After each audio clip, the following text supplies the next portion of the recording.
여깁니다. 그렇다고 그리스도인들에게 신학만 필요한 것은 아닙니다. 그리스도인에게는 신학과 동일하게 구약도 중요합니다.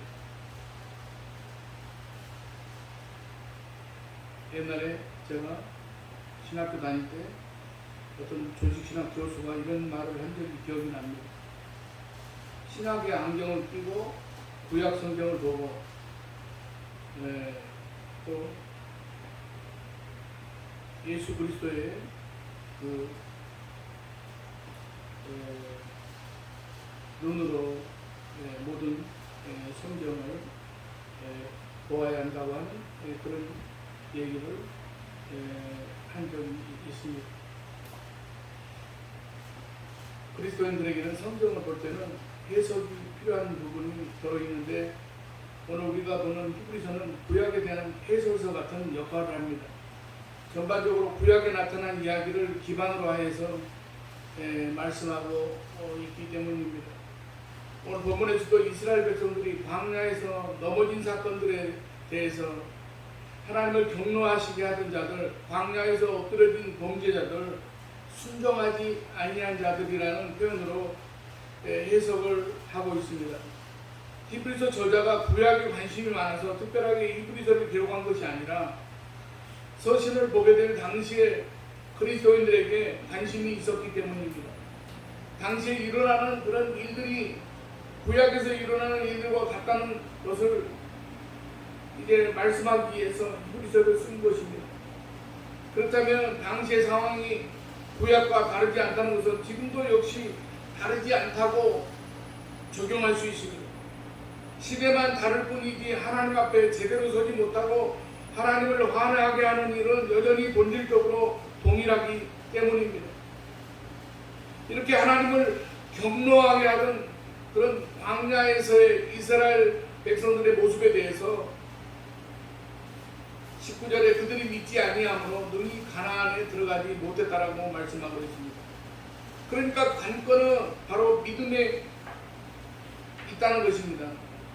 어떤 상황에서도 믿음이 흔들리지 않는 자는 약속을 받았지만 믿지 못해서 시험에 빠진 자는 그렇지 못했다는 것입니다. 그래서 본문에서 권면하고 있는 핵심은 믿음이 없어서 하나님에게서 떨어지는 자가 될까 조심하라는 12절 하반절의 말씀입니다. 이 말씀은 14절 말씀대로 그리스도와 함께 참여한 자가 되라는 것입니다. 그리스도와 함께 참여한 자가 된다는 것은 예수 그리스도의 역사하신 것을 나눠가는 자가 된다는 것을 의미합니다. 그리스도의 십자가의 공로가 우리의 분깃이 된다는 것입니다.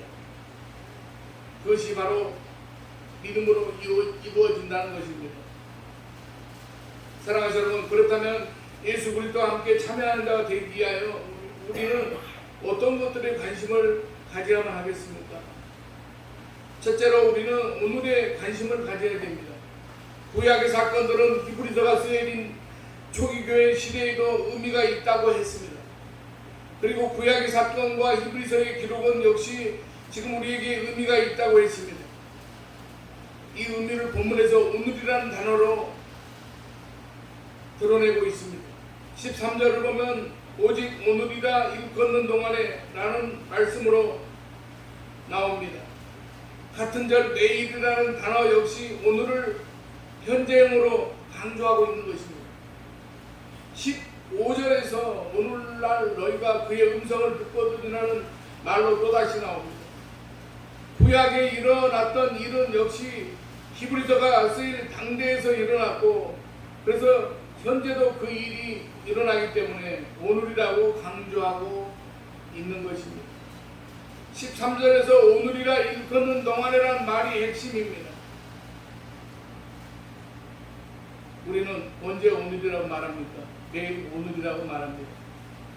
매일 그 순간이 바로 오늘입니다.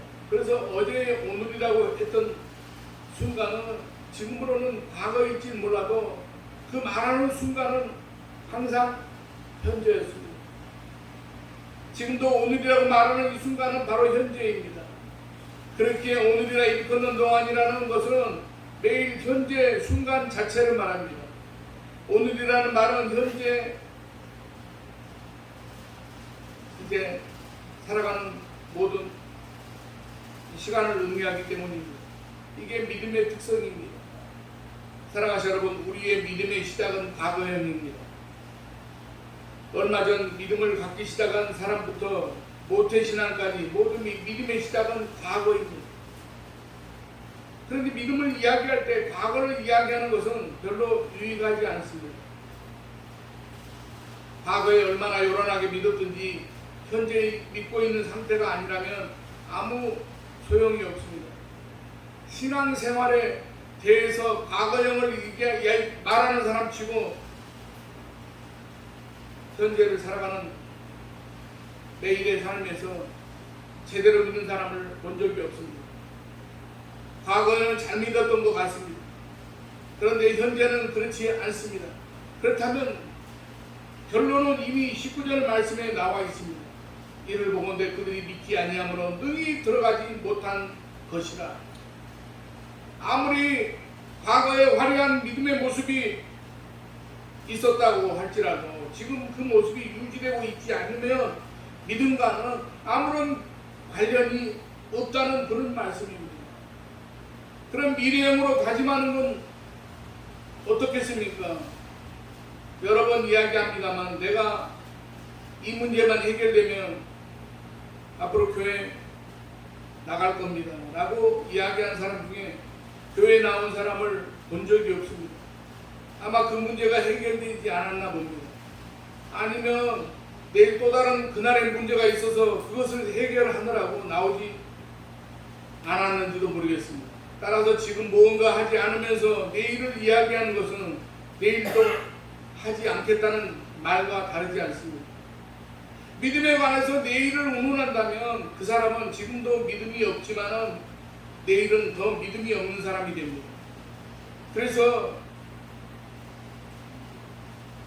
이런 말이 아마 진리라고 여깁니다. 다이어트는 내일부터, 운동은 내일부터, 공부는 내일부터. 무슨 얘기입니까? 모두 다 안 하겠다는 얘기입니다. 내일은 없습니다. 다이어트도 운동도 공부도 모두 내일부터 해도 괜찮습니다. 그렇게 말하면서 흐지부지 안 해도 인생이 조금 불편하고 피곤해질지는 몰라도 구원받지 못하는 것은 아닙니다. 하지만 믿음은 내일부터 작동해서는 안 됩니다. 오늘 현재 작동해야 됩니다. 항상 오늘 현재형으로 작동돼야 됩니다. 혹시 믿음에 대한 도전을 내일로 미루지 않으시겠습니까? 오늘이라고 일컫는 동안에 믿음에 대한 도전을 이루어야 됩니다. 오늘 지금부터 시작해야 됩니다. 오늘이라는 철학적 의미가 더 와닿는 것은 오늘날 시대적 모습을 보면 믿음으로 응답하기 어려운 시대이기 때문입니다. 과거에는 기도하면서 열심히 목회에 전념하면 큰 문제가 없는 한 교회가 그래도 어느 정도 이루어지는 시대였습니다. 오늘날은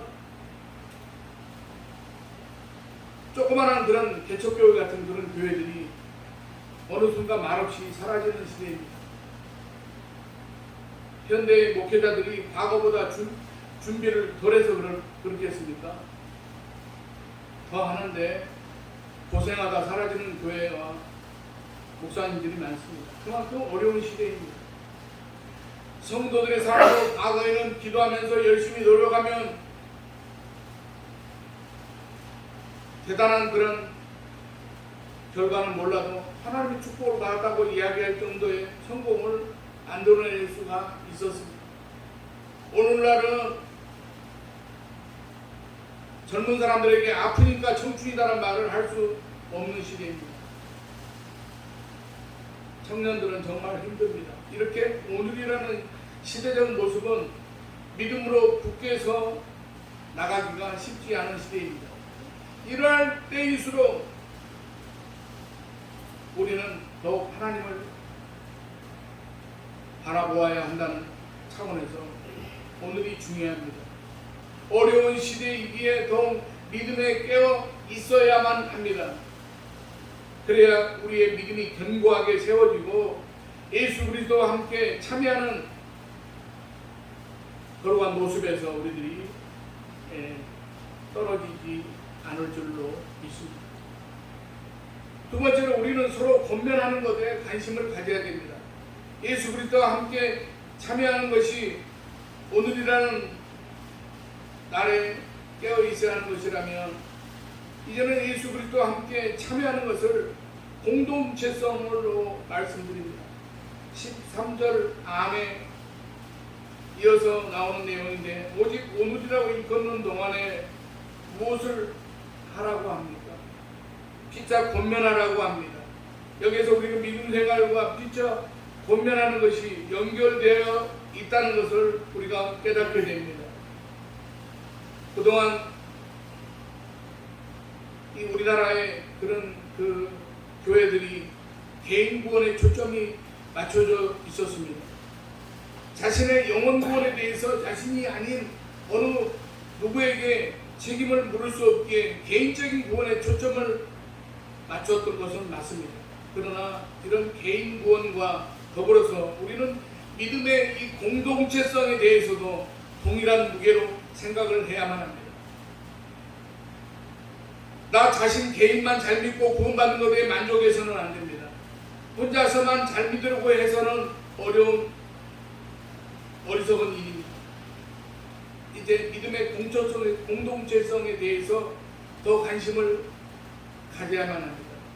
그럼 그 공동체성은 어떻게 활성화될 수 있겠습니까?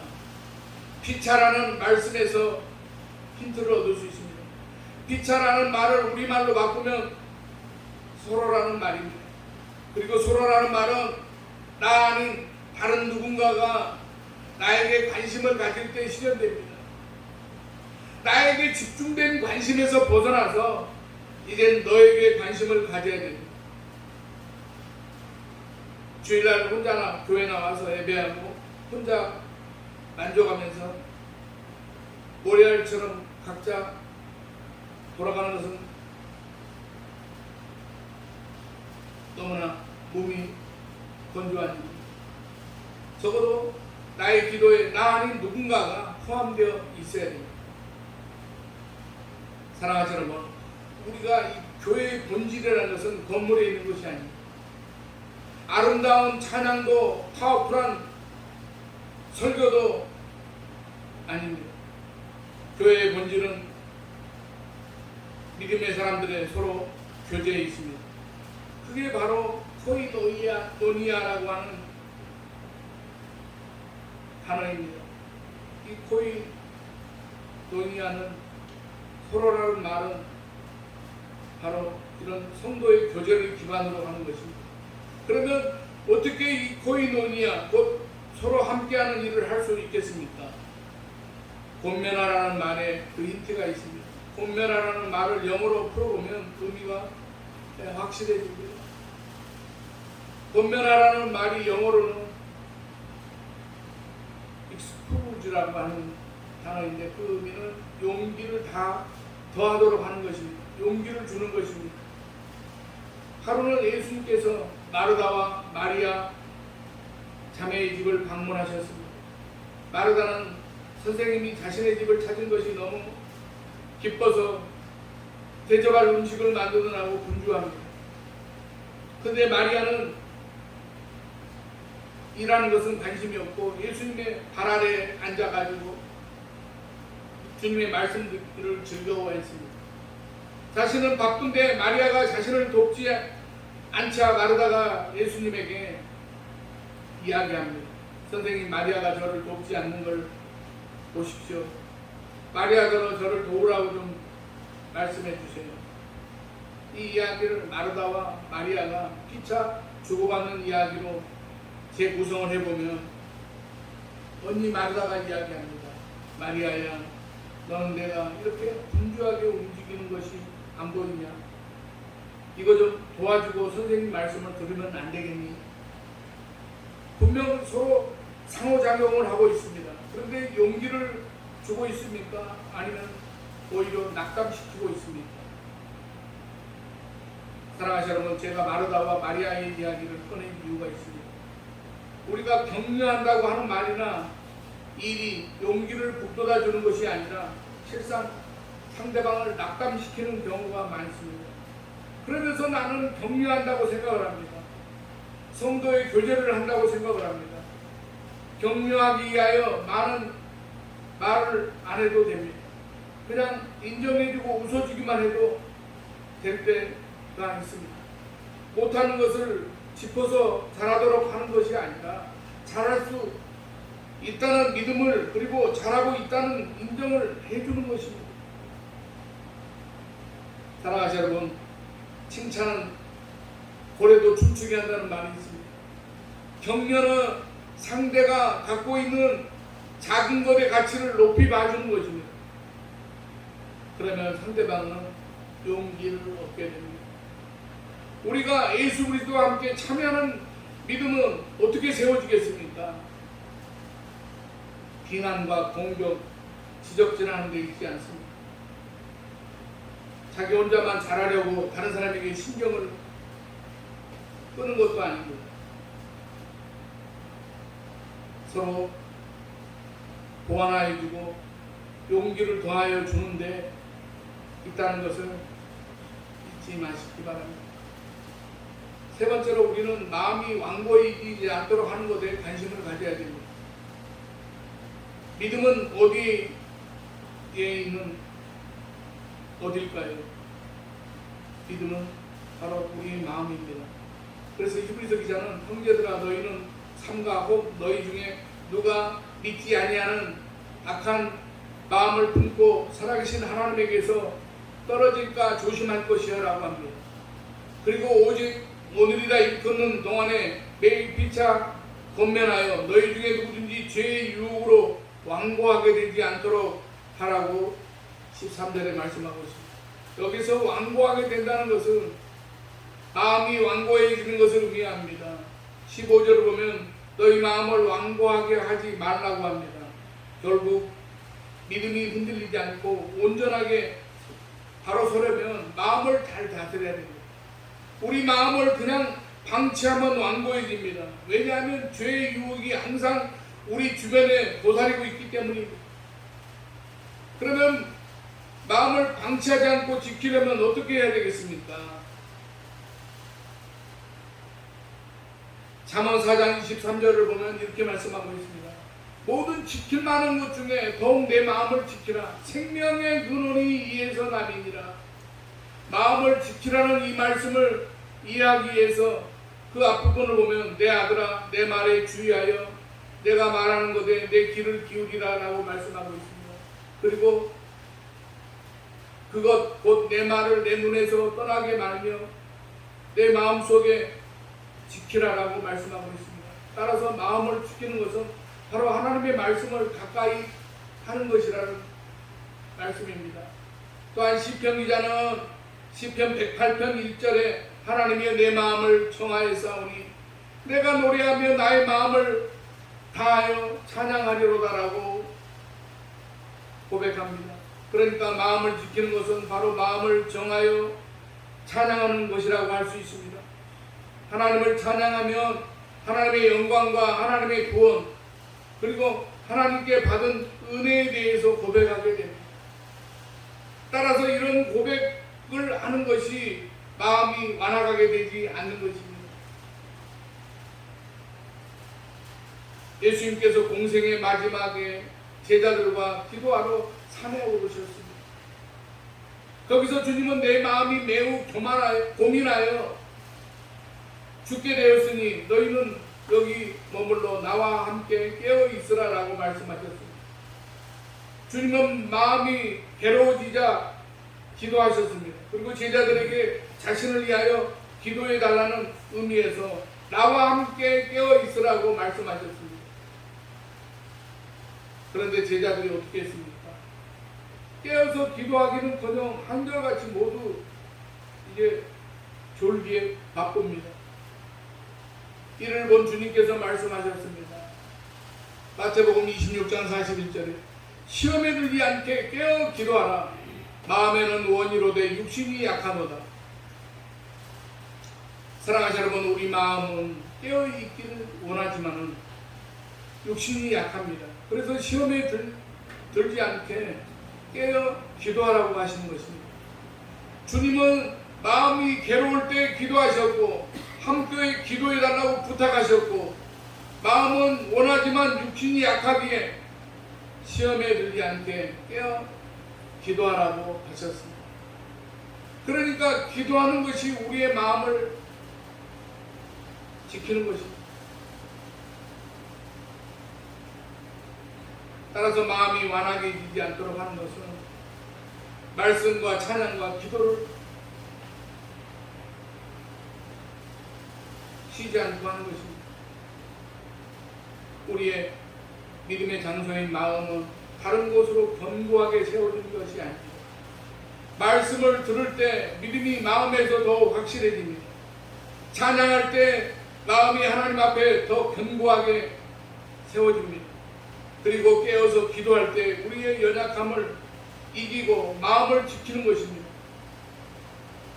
항상 강조하는 이것이 바로 마음을 완악하지 않게 하는 비결이라는 점을 잘 알아야만 합니다. 이제 말씀을 뵙겠습니다. 우리는 하나님 앞에서 떨어지지 않는 견고한 믿음을 가져야 됩니다. 믿음을 지켜내야 됩니다. 그러기 위해서 오늘이라는 현재에 하나님 앞에서 깨어 있어야 되고, 깨어서 우리가 할 일은 신앙 공동체를 돌아보고 서로 격려하며 마음을 지키기 위하여 말씀과 기도와 찬양을 항상 해야 한다는 점을 잊지 말아야 됩니다. 그러면 우리는 예수 그리스도와 함께 참여하는 자들이 될 줄로 믿습니다. 사랑하는 여러분, 우리들이 늘 관념적으로 머리까지만 우리가 믿는 그런 신앙이 아니라 내 마음과 내 모든 그런 삶의 행위에까지 모든 것이 공격이고 이루어지는 저와 여러분의 삶을 통해서 그리스도와 함께 참여한 그런 믿음의 삶을 사는 우리 모두가 되시기를 주님의 이름으로 간절히 축원합니다. 기도하겠습니다. 하나님 아버지,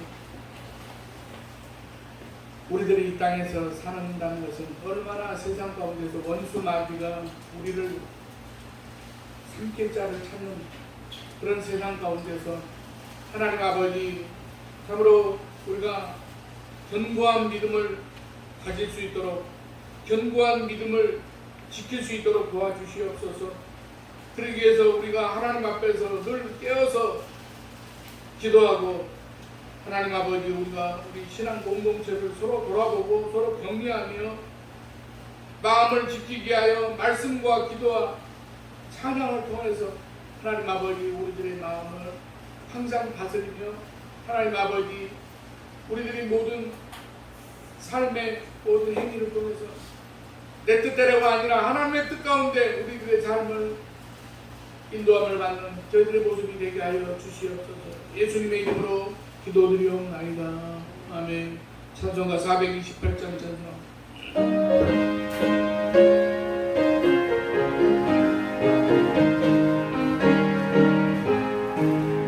내 영혼 위치 주 영광 지키나네.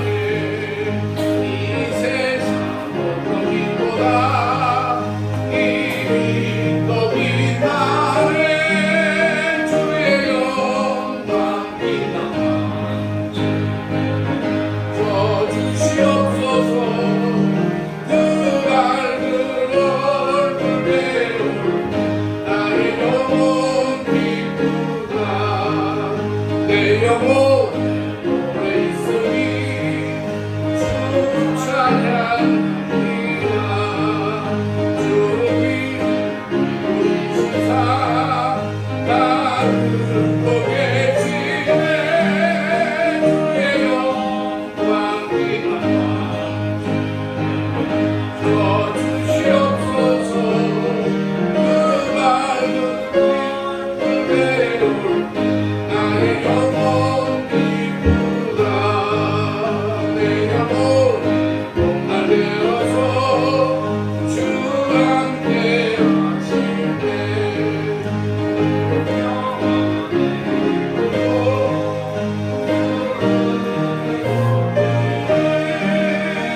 가난한 자,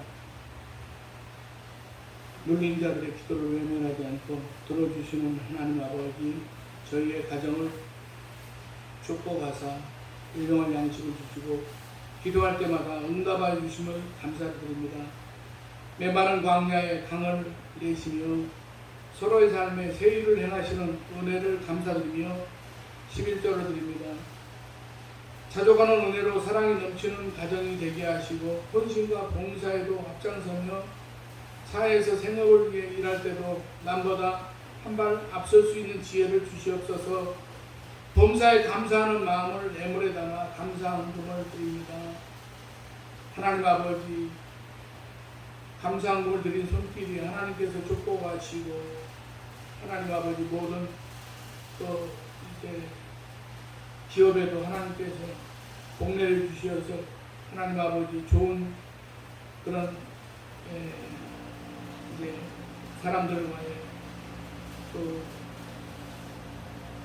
하나님께서 만나게 하시고 모든 여러 가지 형편과 사정 가운데 하나님께서는 어려운 일 당하지 않도록 도와주시고 인도하여 주시며 하나님 아버지 특별히 또 이제 여러 가지 하나님 앞에 기도의 제목을 가지고 기도하는 모든 기도가 하나님께서 아실 줄로 믿사오니 하나님 아버지, 하나님께서 참으로 이제 통통한 그런 이제 날들을 허락하여 주시고 하나님 아버지, 하나님과의 그런 온전한 그런 관계와 또한 사람들과의 온전한 그런 관계를 이룰 수 있는 그런 모습이 나타나게 하여 주시옵소서. 하나님 아버지, 또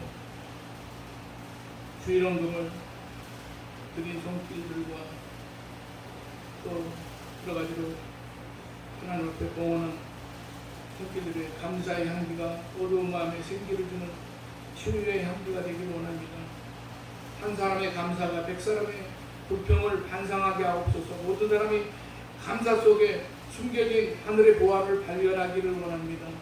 이 나라와 민족의 미래를 짊어지고 나가야 할 하나님 아버지, 젊은이들에게 하나님께서 지혜를 주시고 분별력을 주시어서 하나님 아버지, 그래서 하나님의 뜻 가운데서는 모든 것들을 바라볼 수 있도록 도와주시옵소서. 하나님 아버지, 청년들의 신앙에 생기를 불어넣어 주시어서 청년의 때에 주님께 헌신하게 하여 주시옵고 하나님 아버지, 어린 그런 아이들의 신앙이 장성한 그런 어리는 또래 신앙으로 하나님 아버지 참으로 바로 설 수 있도록 저들의 모든 믿음의 삶이 하나님께서 인도하시는 그런 모든 삶의 가정이 되게 하여 주시옵소서. 오늘 또 우리들이 가지고 나온 모든 기도의 제목들이 응답받고 돌아가는 시간이 되게 하시고 하나님 아버지, 또 오늘 또 함께 나와서 예배드려야 될 텐데 또 축하하고 여러 가지로 함께하지 못한 사랑하는 성도들 어디에 있든 이 자리에 기억하게 하시고 하나님 아버지, 저들에게도 같은 은혜와 같은 축복을 내려 주시옵소서. 모든 것 감사드리오며 예수님의 이름으로 축복하며 기도드리옵나이다. 아멘.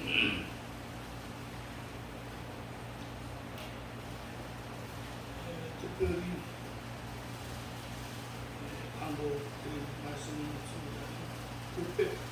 635장 찬송 그리고 축도함으로 예배를 마치겠습니다.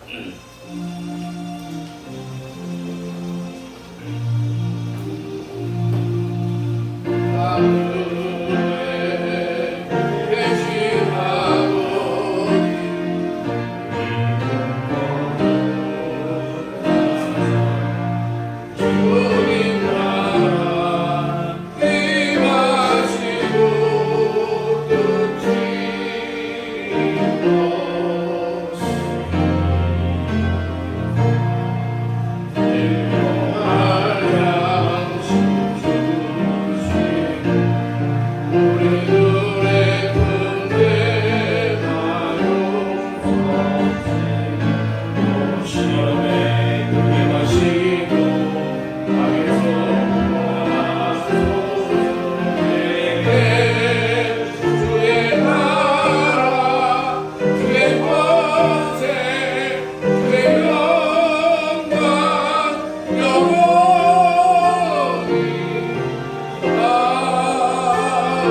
감화 감동 내주 교통 충만히 역사하시니 오늘 예배를 드리고 돌아가는 사랑하는 성도들의 가정과 직장과 삶의 발걸음마다 이제부터 영원까지 함께 계시기를 간절히 축원하옵나이다. 아멘.